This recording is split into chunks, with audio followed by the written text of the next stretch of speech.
بسم اللہ الرحمن الرحیم۔ السلام علیکم ورحمۃ اللہ وبرکاتہ۔ ڈاکٹر راشدہ کاظمی جو کہ پاکستان ملٹری کی میڈیکل کور میں میجر کی پوسٹ پر ہیں، وہ بتاتی ہیں کہ ایک بار ان کے پاس ایک فوجی آفیسر کو لایا گیا جو عہدے کے لحاظ سے کرنل تھے، مگر انہوں نے اپنے آپ کو باقی بیچ کی نسبت بہت زیادہ سنبھال کر رکھا ہوا تھا۔ ان کی ٹانگ میں گولی لگی تھی جس کی وجہ سے ٹانگ ضائع ہو چکی تھی۔ ان کو بے ہوش کر کے آپریشن کے ذریعے ان کی ٹانگ کاٹ دی گئی۔ آپریشن کافی لمبا ہو گیا تھا۔ ان کو ظہر سے پہلے آپریشن تھیٹر لایا گیا تھا اور عشاء کی اذان ہو رہی تھی جب ان کو فارغ کر کے ICU منتقل کر دیا گیا تھا۔ صبح تک وہ بے ہوش رہے تھے۔ فجر کی اذان سے کچھ دیر قبل ان کو ہوش آیا تھا۔ ان کو اسپیشل کمرہ دیا گیا تھا۔ انہوں نے ہوش میں آتے ہی سب سے پہلے وقت پوچھا تھا تو انہیں بتایا گیا کہ فجر کا وقت ہے، جس پر انہوں نے فوراً وضو کی خواہش کا اظہار فرمایا تھا۔ ان کو بتایا گیا کہ وہ اس وقت ایسی حالت میں نہیں ہے کہ وضو کر سکیں، تو کرنل محمد حیات صاحب پریشان ہو گئے۔ ان کی بیوی نے میری مدد سے ان کے بستر پر پلاسٹک شیٹ ڈالی۔ اس کے بعد مجھے باہر بھیج دیا گیا۔ تھوڑی دیر بعد ایک نوجوان جو کہ کرنل صاحب کا بیٹا تھا کمرے کی طرف آیا، مجھے سلام کر کے اندر داخل ہو گیا۔ کچھ ہی دیر میں مجھے بھی اندر بلا لیا گیا۔ تب تک فجر کی اذان ہو چکی تھی۔ میں اندر داخل ہوئی کہ بستر سے پلاسٹک شیٹ اتار کر سائڈ پر رکھ دی گئی تھی۔ کرنل صاحب سکون سے لیٹ کر نماز ادا کر رہے تھے اور ان کی بیوی و بیٹا باوضو کھڑے تھے تاکہ پہلے کرنل صاحب نماز مکمل کر لیں، بعد میں باری باری وہ بیٹا نماز پڑھ لیں گے۔ میں بھی مسلمان فیملی سے تھی مگر اسلامی فرائض سے کوسوں دور تھی۔ مجھے نہیں یاد آخری بار کب نماز پڑھی۔ جب کرنل صاحب کے بیوی بیٹے نے نماز ادا کر لی تو انہوں نے مجھے نماز پڑھنے کی دعوت دیتے ہوئے کہا کہ آپ نماز پڑھ لیں اور آرام کر لیں، ہم کو ایمرجنسی ہوگی تو ہم آپ کو بلا لیں گے۔ میں نے ان کے کہنے پر شرمندگی سے بچنے کے لیے وضو کیا اور نماز کی نیت باندھ لی۔ نماز مکمل کی تھی کہ دوسری شفٹ نے چارج لے لیا۔ میں گھر چلی گئی چونکہ میں مسلسل 24 گھنٹے ڈیوٹی کر کے آئی تھی۔ اب 24 گھنٹے میرا آرام کا وقت تھا۔ جب اس سے اگلے دن میں ڈیوٹی پر گئی تو کرنل صاحب کافی بہتر محسوس کر رہے تھے۔ ان کا بیٹا جا چکا تھا، بیٹی اور داماد ان کے پاس تھے جن کو جانے کے لیے وہ بار بار کہہ رہے تھے۔ اسی دوران ان کی بیوی بھی آرام کر کے دوبارہ آ پہنچی تھی۔ کرنل محمد حیات صاحب کی بیوی نے آ کر اپنی بیٹی اور داماد کو رخصت کر دیا تھا، خود شوہر کی خدمت پر مامور تھیں۔ جب ظہر کا وقت آیا تو وہ بیٹے کی منتظر تھی تاکہ وہ آئے اور بستر پر پلاسٹک کور ڈال کر کرنل صاحب کو وضو کروا سکیں، مگر ان کا بیٹا لیٹ تھا۔ مجبوراً انہوں نے مجھ سے ریکویسٹ کی۔ میری مدد سے کرنل صاحب کی نیچے پلاسٹک شیٹ ڈال کر مجھے کمرے سے باہر بھیجا، ان کو وضو کروایا اور پھر کرنل صاحب نے نماز ادا کی۔ جب کرنل صاحب نماز ادا کر چکے تو میں بھی اندر آ گئی اور ان کی مسز کو ہاسپٹل میں بنی نماز کے لیے مخصوص جگہ پر لے گئی اور کہا کہ آپ تسلی سے نماز پڑھ لیں، میں کرنل صاحب کا خیال رکھ لوں گی۔ ان کو چھوڑ کر کرنل صاحب کے پاس پہنچی جن کے ہونٹ اللہ تعالیٰ کے ذکر میں ہل رہے تھے۔ میں نے ان سے پوچھا کہ آپ اتنی تکلیف میں تھے پھر بھی آپ نے نماز نہیں چھوڑی، اس کی کیا وجہ ہے؟ کرنل صاحب نے جواب دیا کہ اس کے پیچھے ایک کہانی ہے۔ میں نے سننے کی خواہش کا اظہار کیا تو انہوں نے بتایا کہ میرے والدین میں علیحدگی ہو گئی تھی۔ میں نے والد صاحب کے پاس پرورش پائی تھی۔ میں بالغ ہونے تک ماں سے نہیں ملا تھا، بلکہ مجھے یہی بتایا گیا تھا کہ تمہاری ماں مر چکی ہے۔ میں والد صاحب کے ساتھ پنڈی میں مقیم تھا۔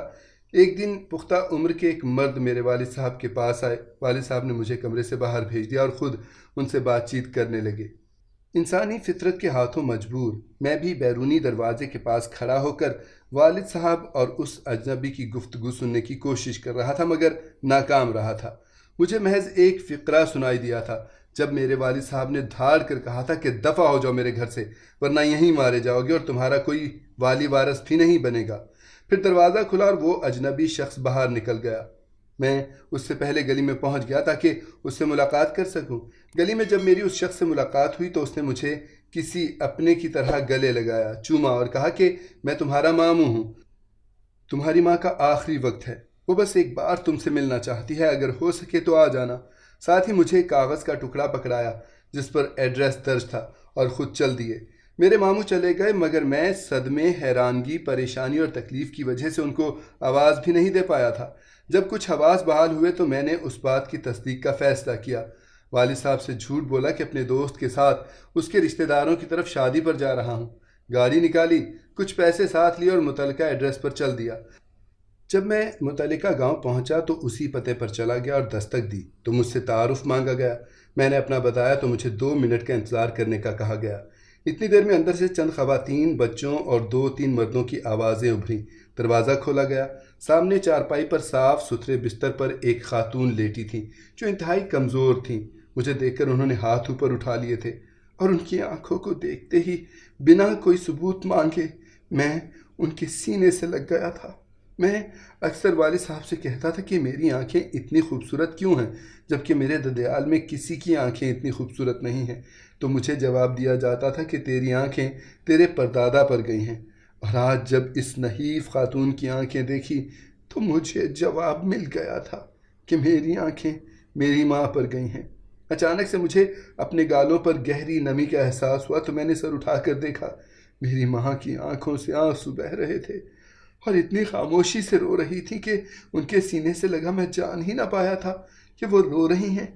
میں نے ان کے آنسو پوچھے، انہوں نے میرا ہاتھ اپنے ہاتھ میں رکھا اور میں باقی رشتہ داروں سے ملنے لگا۔ اپنے ننیال والوں سے مل کر مجھے پہلی بار محسوس ہوا تھا کہ رشتوں کا خلوص کیا ہوتا ہے۔ میری ماں کینسر کی مریضہ تھی، ان کا جگر ختم ہو چکا تھا۔ انہوں نے مجھے کہا تھا کہ بیٹے تھوڑے فاصلے پر بیٹھنا، میرے سانس لینے سے اندر سے بدبو آتی ہے، تم کو تکلیف ہوگی۔ تو میں نے اپنی ماں کا منہ چومتے ہوئے کہا تھا، ماں سے بدبو نہیں، ہمیشہ خوشبو آتی ہے۔ شام تک سارے گاؤں میں پتہ چل چکا تھا کہ میری ماں کا بیٹا میں آ چکا ہوں۔ لوگ مجھے دیکھنے اور ملنے آ رہے تھے۔ میری ماں کی کل دولت ایک بکری تھی۔ میری والدہ نے میرے ماموں سے کہا تھا کہ بکری بیچ کر مجھے پیسے لا دو۔ میں نے ماں سے پوچھا ان کو پیسوں کی کیا ضرورت ہے، تو انہوں نے کہا کہ وہ میرے سر سے وار کر ان لوگوں کو دینا چاہتی ہیں۔ ماں کی بات سن کر میں رو پڑا۔ گاڑی میں پڑے لاکھوں روپے لا کر ماں کے قدموں میں رکھے اور کہا کہ اب میری ماں کو کوئی چیز بیچنی نہیں پڑے گی۔ میں نے وہ رقم ماں کے سر اور قدموں سے وار کر بانٹنا شروع کر دی۔ تب کہیں سے اذان سنائی دی۔ میری والدہ نے ماموں کو کہا کہ مجھے باہر لے جائے۔ میں نے وجہ پوچھی تو ماموں نے کہا کہ میں بتاتا ہوں۔ باہر لے جا کر انہوں نے وجہ بتائی کہ میری ماں وضو کرنا چاہتی ہیں اور وہ خود نہیں کر سکتی، تو میری ممانی اور ماموزاد بہنیں ان کو وضو کرواتی ہیں۔ میں فوراً گھر کی طرف دوڑا۔ تب میری ممانی میری ماں کا چہرہ دھو رہی تھی۔ میں نے ان کے ہاتھ سے پانی پکڑی اور کہا کہ ماں، آج بھی آپ کو لگتا ہے کہ آپ کو محتاجی ہے؟ آپ مجھے حکم تو کرتی، جتنا مذہب اجازت دیتا اتنا وضو میں خود اپنی ماں کو کروا دیتا۔ میری ماں نے جواب دیا کہ میں نے سوچا پتہ نہیں تو کتنی صاف ستھری جگہ پر پلا ہوگا، تجھے یہ دیکھ کر بھی برا نہ لگ جائے کہ میری ماں اس طرح سے وضو کرتی ہے، اس لیے تجھے باہر بھیج دیا۔ ماں کی بات سن کر میں رو پڑا اور کہا کہ میں واقعی بہت ہی صاف ستھری اور نفیس جگہ پر رہا ہوں، مگر وہ جگہ تمہارے دل اور نیت سے صاف نہیں۔ ساتھ ہی رونے لگ پڑا۔ میری باوضو ماں نے مجھے گلے لگا لیا، مجھے نہ صرف چومنے لگی بلکہ میرے آنسو پینے لگیں اور کہنے لگیں، بیٹا اسی بات کا افسوس ہے کہ تو میرے دل اور دماغ میں رہا مگر کبھی میری زندگی میری گود میں نہیں رہا۔ میں نے اپنے سہارے پر بٹھا کر اپنی والدہ کو نماز پڑھائی، اور جب وہ نماز پڑھ چکی تو میں نے ان سے پوچھا، آپ اتنی تکلیف میں ہیں اور پھر بھی نماز پڑھتی ہیں؟ آپ چھوڑ دیا کریں، جب صحتیاب ہو جائیں گی تو پڑھ لینا۔ میری والدہ صاحبہ نے میرا ماتھا چوما اور مجھے انتہائی نرمی سے کہا، بیٹا نماز میرے نبی کریم صلی اللہ علیہ وآلہ وسلم کی آنکھوں کی ٹھنڈک ہے۔ آنکھوں کی ٹھنڈک کیا ہوتی ہے یہ مجھ سے بہتر کوئی نہیں جان سکتا، کیونکہ تو میری آنکھوں کی ٹھنڈک بن کر اس وقت میرے پاس بیٹھا ہے۔ تیرے بغیر میں کتنی تکلیف میں تھی یہ میں جانتی ہوں یا میرا خدا جانتا ہے۔ اور بالکل ایسے ہی جب نبی کریم صلی اللہ علیہ وآلہ وسلم کی امت نماز نہیں پڑھتی تو ان پر کیا گزرتی ہے یہ وہ جانتے ہیں یا ان کا خدا جانتا ہے۔ میری ماں نے مجھ سے کہا کہ اسلام حکم دیتا ہے کہ اگر تم پانی میں ڈوب رہے ہو اور تم کو اذان سنائی دے تو بھی تم پر فرض ہے کہ تم نماز کی نیت باندھ لو۔ میں تو محض بیمار ہوں۔ بیٹا تو میری آنکھوں کی ٹھنڈک ہے اور تو نماز پڑھے گا تو مجھے نہ صرف اس دنیا میں تیری طرف سے ٹھنڈک پہنچے گی بلکہ قبر میں بھی تیرے اعمال کی وجہ سے مجھے اجر و ثواب پہنچے گا۔ نماز پڑھنے کے لیے کسی جزا سزا کی وجہ کا ہونا ضروری نہیں، بس نماز پڑھنے کے لیے دو وجوہات ہی کافی ہیں کہ نماز اللہ تعالیٰ کی طرف سے نبی کریم صلی اللہ علیہ وآلہ وسلم اور ان کی امت کے لیے تحفہ ہے، اور نماز میرے پیارے نبی کریم صلی اللہ علیہ وآلہ وسلم کی آنکھوں کی ٹھنڈک ہے۔ اگر ہو سکا تو کبھی نماز نہ چھوڑنا۔ میں نے نماز قائم کرنے کا وعدہ کر لیا اور ماں کو لٹا کر نماز پڑھی۔ شام کو میری والدہ صاحبہ نے میرے لیے سبزی خود کاٹنے کی کوشش کی، مگر کمزوری کی وجہ سے نہ کر سکی، تو انہوں نے میری ماموزات کو پاس بٹھایا اور ان کو بتایا کہ کس طرح سبزی کی ہانڈی بنا کر لائیں۔ میری والدہ صاحبہ کی پسند پر بنی ہانڈی آ گئی۔ بہت محنت و کوشش کے بعد میری والدہ صاحبہ نے نوالا توڑ کر میرے منہ میں ڈالا، اور یقین کریں میں نے اتنا لذیذ کھانا پہلے کبھی نہیں کھایا تھا۔ غالباً یہ میری ماں کے ہاتھ کا ذائقہ تھا۔ عشاء کے بعد دیر تک میری ماں مجھ سے باتیں کرتی رہی، پھر میری ماموزات کے ذریعے سونے کا ایک لاکٹ مجھے دیا اور کہا کہ یہ تیری پڑھائی کے لیے سنبھال کر رکھا ہوا تھا، مگر تجھ پر نہیں لگا سکی۔ میں نے والدہ صاحبہ کے ہاتھ سے ہار پکڑ لیا اور ان کے ماضی کے متعلق کوئی سوال نہ کیا۔ وہ یہاں کیسے پہنچیں؟ میں ایسا سوال کر کے ان کے چہرے پر چھائی خوشی کو غم میں نہیں بدل سکتا۔ مجھ کو ایسے سوالات سے ماموں اور سب گھر والوں نے منع بھی کیا تھا اور بتایا تھا کہ جتنا ان چند گھنٹوں میں تمہاری ماں بولی اور ہنسی ہے، اتنا پچھلے 2 سال میں نہیں ہنسی۔ اور ساتھ ہی مجھے بتایا گیا کہ میری والدہ محض 3 دن کی مہمان ہے، تو میری ساری ہنسی سمٹ گئی۔ میں نے زیادہ سے زیادہ وقت ماں کے قریب گزارا۔ میں نے ماں سے لاکھ ان کی خواہشات کے متعلق پوچھا۔ انہوں نے بس مجھے نماز قائم کرنے اور دین پر چلنے کی نصیحت کی۔ جب عشاء کی نماز کے بعد امام صاحب کو میرا تعارف دیا گیا تو وہ خاص طور پر مجھے ملنے آئے اور مجھے الگ لے جا کر بتایا کہ اگر آپ صاحب استطاعت ہیں تو یہ پیسہ ان لوگوں میں نہ بانٹیں، بلکہ اپنے ماموں کو دے دیں۔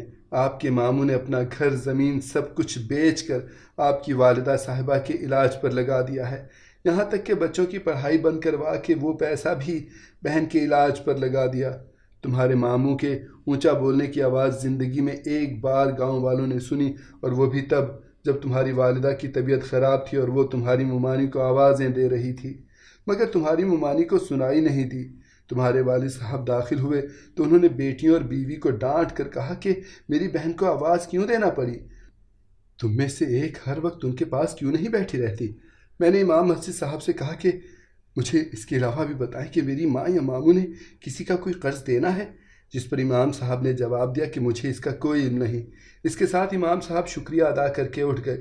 میری ماں نے رات کو مجھے اپنے پاس سلانے سے منع کیا اور کہا کہ میں تکلیف کی وجہ سے کراہتی ہوں تو تمہاری نیند خراب ہو جائے گی، مگر میں نے کہا ماں جی آج رات کو میں نے سونا ہی کب ہے؟ آج ساری رات آپ کے چہرے کو دیکھ دیکھ کر حج کرنا ہے۔ میری ماں نے مجھے محبت سے اپنے سینے سے لگایا، مجھے چوما اور اپنے پاس ہی لٹا لیا۔ میں تھوڑی دیر بعد اٹھ کر بیٹھا اور ماں کی ٹانگیں دبانے لگا۔ مجھے میری والدہ صاحبہ نے آخری الفاظ جو کہے وہ یہ تھے کہ نماز قائم رکھنا، دین پر چلنا، اور اگر اپنے باپ جیسی خصلتوں کے مالک نہ ہوئے تو اپنے ماموں اور ان کی بیٹیوں کا خیال و لحاظ کرنا، اپنے باپ کا ماضی جاننے کی کوشش نہ کرنا، نہ کبھی اپنے باپ سے نفرت کرنا۔ اس کے ساتھ ہی میری والدہ نے میرا ہاتھ پکڑ کر اپنے سینے پر رکھا اور اللہ تعالیٰ کا ذکر کرنے لگی۔ وہ ذکر کرتے کرتے نہ جانے کب سو گئی۔ رات 12 بجے کے بعد ماموں آئے تاکہ میری والدہ صاحبہ کی خبرگیری کر سکیں۔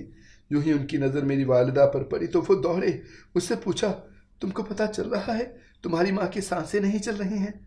میں جو ماں کے قدموں کو دبا رہا تھا میرے ہاتھ رک گئے تھے۔ گاڑی میرے پاس تھی، میں نے ماں کو ہاسپٹل پہنچایا جہاں انہوں نے 1.5-2 گھنٹے پہلے کی موت ڈکلیئر کر دی۔ صبح سحری کے وقت والدہ صاحبہ کو لے کر گھر پہنچے۔ مجھے لگا کہ فجر کی اذان ہونے والی ہے تو میں نے وضو بنانا شروع کر دیا۔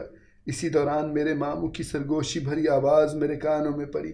وہ میری ممانی کو کہیں سے پیسوں کا انتظام کرنے کا کہہ رہے تھے تاکہ کفن کا انتظام کر سکیں، جبکہ میری ممانی ان کو جواب دے رہی تھی کہ ان کے بھائی اور باقی گاؤں والے جس کے پاس بھی جائیں وہ کہتے ہیں کہ تم کو ادھار پیسے دے دیں تو تم لوگ واپس کیسے کرو گے؟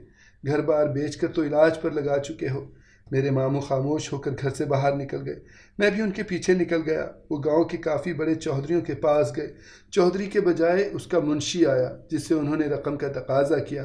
منشی میرے ماموں کا پیغام لے کر واپس چودھری کے پاس گیا تو چودھری نے جواب میں کہہ بھیجا کہ گھر باہر بیچ کر بہن کے علاج پر لگا دیا ہے، بیٹیاں بیچ کر کفن دفن پر لگا دو۔ اتنے سخت الفاظ سننے کے باوجود میرے ماموں بنا کوئی رد عمل دیے گھر کی طرف چلے آئے۔ راستے میں اذان ہوئی تو وہ مسجد کی طرف مڑ گئے۔ میں بھی ان کے پیچھے مسجد میں پہنچا اور ان کو کہا کہ اپنی ماں کے کفن دفن کا انتظام میں خود کروں گا۔ میری بات سن کر انہوں نے منع کیا اور کہا کہ بہن کے کفن دفن کا انتظام بھائیوں کی ذمہ داری ہوتی ہے، میں کر لوں گا۔ ساتھ ہی ماموں رو پڑے اور ان کو دیکھ کر میں بھی رو پڑا۔ انہوں نے اپنی بہن کو سسک سسک کر مرتے دیکھا تھا اور میں نے برسوں ماں کی جدائی سہی، اب برسوں اور سہنی، پتہ نہیں قبر میں بھی ملاقات ہوتی ہے یا نہیں ہوتی۔ اس دوران باقی نمازیوں نے آ کر ہم کو حوصلہ دیا۔ سب لوگ نماز پڑھنے کے بعد ہمارے ساتھ ہمارے گھر ہی آ گئے تاکہ ہمارے دکھ میں شامل ہو سکیں۔ میں نے اپنے پاس موجود ساری رقم ماموں کے حوالے کر دی اور والدہ صاحبہ کے کفن دفن سے فارغ ہو کر راتوں رات راولپنڈی آیا۔ یہاں سے مزید پیسے لے کر صبح سے پہلے اپنی ماں کی قبر پر پہنچا، کیونکہ مجھے مولوی صاحب نے حکم دیا تھا کہ کچھ دن صبح فجر کی نماز سے لے کر سورج نکلنے تک اور عصر کی نماز کے بعد سورج غروب ہونے تک کا وقت اپنی ماں کی قبر پر گزارنا۔ لہٰذا سورج نکلنے کے بعد میں ماموں کے گھر پہنچا۔ میں نے مولوی صاحب کے ذریعے سب سے پہلے اس شخص کا کھوج لگایا جس نے میرے ماموں سے گھر خرید رکھا تھا۔ اس کو اس کی رقم دی اور کہا کہ اب وہ گھر کا تقاضا نہ کرے۔ باقی کی رقم سے دیگر اخراجات کے ساتھ ساتھ والدہ صاحبہ کے ایصال ثواب کے لیے کچھ فلاحی کام کروائے، جن میں گاؤں کا سب سے بڑا مسئلہ نکاسی آب کا تھا۔ سیوریج کے پانی کے لیے کوئی زمین نہ تھی۔ میں نے اسی چودھری صاحب جنہوں نے میری ماں کے کفن کے لیے میرے ماموں کو ادھار دینے سے انکار کیا تھا، اس سے دگنی قیمت پر 10 مرلے زمین خریدی۔ اس میں سارے گاؤں کا سیوریج کا پانی ڈالا، مزدور لگا کر پورے گاؤں کی گلیاں ٹھیک کروائیں۔ مسجد کی چھت کے متعلق بتایا گیا، وہ بارش میں ٹپکتی ہے۔ میں نے مسجد کی چھت پکی کروا دی۔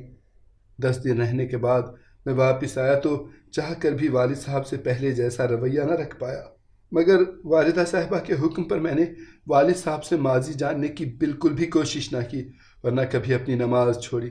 والد صاحب کی ناراضگی مول لیتے ہوئے اپنی ماموزاد سے شادی کر لی اور اس اللہ کی بندی نے ثابت کر دیا کہ میری ماں کی نسل میں کتنی وفا تھی۔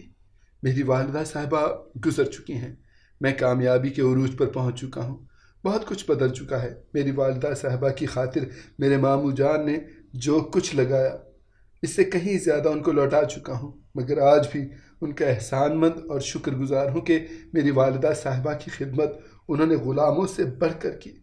میری والدہ صاحبہ فوت ہو گئیں، مگر میں نے ماموں ممانی اور والد صاحب کو 3 حج کروائے۔ میں نے خود اپنی بیگم کے ساتھ حج کیا ہے اور والدہ صاحبہ کی وفات کے بعد کبھی نماز نہیں چھوڑی۔ اس لیے نہیں کہ یہ میری والدہ کی آخری نصیحت تھی، بلکہ اس لیے کہ نماز میرے نبی کریم صلی اللہ علیہ وآلہ وسلم کی آنکھوں کی ٹھنڈک ہے۔ اگر میری کوئی نماز قضا ہو جاتی ہے تو میں فوراً ہی اگلی نماز کے ساتھ اسے ادا کر لیتا ہوں۔ کرنل محمد حیات صاحب کی داستان مکمل ہو گئی۔